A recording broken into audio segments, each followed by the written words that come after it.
श्री शिवाय नमस्तुभ्यम।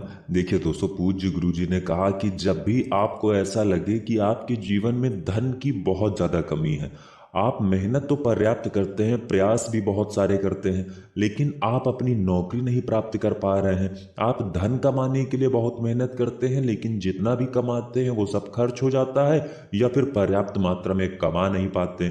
आपके ग्रह आपके अनुकूल नहीं है, आपके विपरीत चल रहे हैं। आपका बिजनेस व्यापार सब रुका पड़ा है, उसमें आपको तरक्की नहीं मिल पा रही है। तो गुरु जी ने कहा है कि जब जीवन में ऐसी स्थितियां आ जाएं कि आपको चारों तरफ से सिर्फ और सिर्फ असफलता ही नजर आ रही हो, तो गुरु जी ने कहा कि आपको सिर्फ एक चावल के दाने से शिवलिंग के सामने बहुत ही खास उपाय करना चाहिए। तो चलिए जानते हैं इस विशेष उपाय के बारे में, लेकिन उससे पहले प्रार्थना, अगर आप चैनल पर नए हैं तो कृपया चैनल को सब्सक्राइब अवश्य कर लें। देखिए ये वीडियो बहुत ही खास है, क्योंकि हम लोग इस वीडियो में शुक्रवार के दिन किए जाने वाले बहुत ही खास उपायों के बारे में जानेंगे। ये उपाय आपके जीवन में धन धान्य की समस्या को तो खत्म ही करेंगे, और अगर भविष्य में कभी ऐसी समस्या होने वाली होगी या आपको अपने मन में, अपने घर में ऐसा डर लगता रहता है कि कहीं कुछ गलत ना हो जाए, कुछ ऐसा ना हो जाए जिससे आपके घर परिवार में संकट की स्थिति आ जाए, तो ये सारी समस्याएं गुरु जी के इन उपायों के द्वारा समाप्त होने वाली हैं। इस वीडियो में हम लोग पूज्य गुरु जी द्वारा बताए गए कुल 3 उपायों के बारे में जानेंगे। इनमें से जो भी उपाय आपकी समस्या के लिए हो, उस उपाय को आप कर सकते हैं। चलिए जानते हैं गुरु जी द्वारा बताए गए पहले उपाय के बारे में। इस उपाय के लिए आपको 1 लोटा जल ले लेना है। तांबे के पात्र में आपको अपने घर से जल ले लेना है, और इसी के साथ आपको ले लेना है सिर्फ 1 चावल का दाना। चावल का दाना टूटा हुआ नहीं होना चाहिए, खंडित नहीं होना चाहिए, क्योंकि शिवलिंग में हम लोग कोई भी सामग्री खंडित समर्पित नहीं करते हैं। शुक्रवार के दिन चावल का दाना शिवलिंग में समर्पित करने का बहुत ही विशेष महत्व होता है, इसलिए आपको सिर्फ 1 चावल का दाना ले लेना है। फिर इसी के साथ आपको ले लेना है 1 बेलपत्र। बेलपत्र कहीं से भी कटी फटी नहीं होनी चाहिए, और बेलपत्र की डंडी के आखिर में जो डूट होती है, यानी जो डंठल होता है, उसको भी आप तोड़कर अलग कर लीजिएगा। अगर आपके पास बेलपत्र नहीं है तो शिवलिंग के ऊपर चढ़ी हुई बेलपत्र को उठाकर जल से शुद्ध करके फिर आप उसका भी इस्तेमाल कर सकते हैं। फिर सबसे आखिर में आपको थोड़ा सा चंदन ले लेना है। आपको थोड़ा सा पीला चंदन ले लेना है। अगर पाउडर के फॉर्म में आपके पास चंदन है तो उसमें थोड़ा सा जल मिला लीजिएगा और उसका इस्तेमाल कर लीजिएगा, और अगर लकड़ी के फॉर्म में है तो उसको थोड़ा सा घिस लीजिएगा और जल मिलाकर इसको भी इस्तेमाल कर सकते हैं। अब ये सारी सामग्री लेकर आपको शिवालय पहुंच जाना है। इस उपाय को आप पूरे दिन में किसी भी समय कर सकते हैं। जब भी आपके पास टाइम हो तब आप शिवालय पहुंचकर इस उपाय को कर सकते हैं। देखिए, शिवालय पहुंचने के बाद सबसे पहले आप जो 1 बेलपत्र लेकर आए हैं, उस बेलपत्र की जो 3 पत्तियां हैं, उन 3 पत्तियों की चिकनी साइड में आपको ये पीला चंदन लगा देना है। पीले चंदन की एक एक बिंदी आपको तीनों पत्तियों में रख देनी है, लेकिन चिकनी साइड में ही आपको रखनी है। नीचे की दोनों पत्तियों में बिंदी रख दीजिए, एक एक बार बिंदी रखते जाइए और एक एक बार ओम नमः शिवाय मंत्र का स्मरण करते जाइए। और ऊपर वाली जो पत्ती है, जो सबसे बड़ी पत्ती है, जो सबसे आगे वाली पत्ती है, उस पत्ती में जब आप चंदन की टीकी यानी चंदन की बिंदी रखेंगे तो आपको थोड़ा ज्यादा चंदन ले लेना है, क्योंकि इसी के ऊपर आपको चावल रखना है। इसलिए आप ऊपर वाली पत्ती में जब चंदन लगाएंगे, यानी चंदन की बिंदी यानी चंदन की टीकी आप जब लगाएंगे, तो उसमें थोड़ी सी बड़ी या फिर थोड़ा सा ज्यादा चंदन लेकर उस बिंदी को थोड़ा सा बड़ा लगाइएगा। अब इस पत्ती पे बिंदी लगाने के बाद आप जो 1 चावल का दाना लेकर आए हैं, उसको अपनी हथेली में रखिए। महादेव से प्रार्थना करिए कि हे मेरे महादेव, मेरे जीवन में इस प्रकार की समस्याएं चल रही हैं, चारों तरफ से संकटों ने घेर रखा है, पैसे कमाने का कोई रास्ता नजर नहीं आ रहा है, व्यापार में लगातार हानि हो रही है, किसी भी कार्य में मैं सफल नहीं हो पा रहा हूं।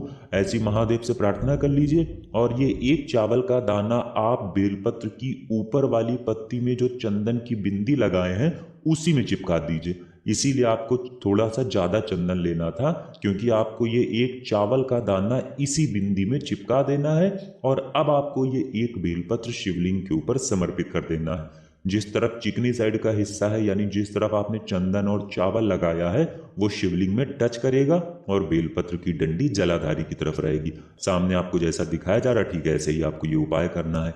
इसके बाद आप जो एक लोटा जल लेकर आए हैं उसको धीरे धीरे शिवलिंग के ऊपर समर्पित करते जाइए और लगातार ओम नमः शिवाय या फिर श्री शिवाय नमस्तुभ्यम इन दोनों में से किसी भी एक मंत्र का स्मरण करते जाइए। फिर वहीं शिवलिंग के सामने थोड़ी देर बैठकर आपको वापस अपने घर आ जाना है। पूज्य गुरु जी ने कहा कि अगर आपके जीवन में वर्तमान में कोई समस्या चल रही है तो वो तो समाप्त होगी ही, और साथ ही साथ इस उपाय के करने से अगर भविष्य में कोई समस्या आने वाली है, चाहे वो धन से संबंधित हो या परिवार से संबंधित हो या व्यापार से संबंधित हो या किसी भी प्रकार की समस्या हो, तो वो जो आने वाली समस्या है वो भी बहुत ही जल्द महादेव की कृपा से समाप्त हो जाएगी। तो दोस्तों इस विशेष उपाय को आप जरूर करिएगा।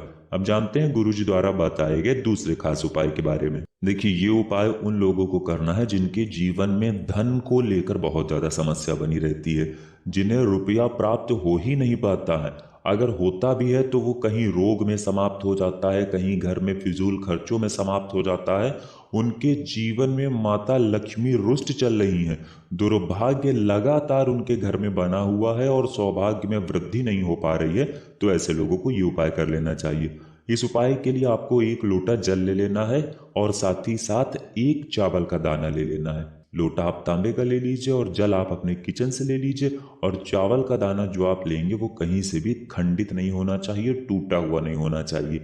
अब सिर्फ ये दो सामग्री लेकर आपको शिवालय पहुंच जाना है। इस उपाय को भी आप पूरे दिन में किसी भी समय कर सकते हैं, जब भी आपके पास टाइम हो तब आप शिवालय पहुंचकर इस उपाय को कर सकते हैं।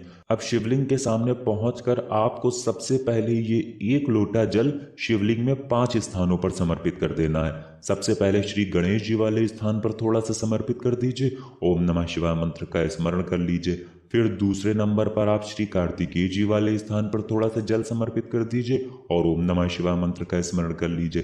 फिर तीसरे नंबर पर आप माता अशोक सुंदरी वाले स्थान पर थोड़ा सा जल समर्पित कर दीजिए और ओम नमः शिवाय मंत्र का स्मरण कर लीजिए।